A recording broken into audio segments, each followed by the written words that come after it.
एक बार गौतम बुद्ध एक शहर में प्रवास कर रहे थे। उनके साथ कुछ शिष्य भी थे।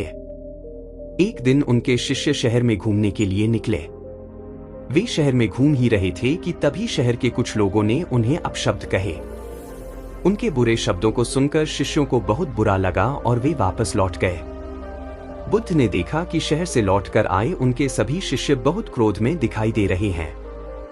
उन्होंने शिष्यों से पूछा, क्या बात है, आप इतने तनाव में क्यों हैं? तभी एक शिष्य क्रोध में बोला, हमें यहां से तुरंत चलना चाहिए।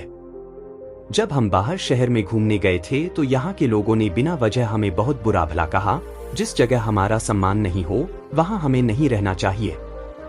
बुद्ध ने कहा, क्या किसी और जगह तुम अच्छे व्यवहार की अपेक्षा रखते हो? दूसरे शिष्य ने कहा, इस शहर से तो अच्छे लोग ही होंगे।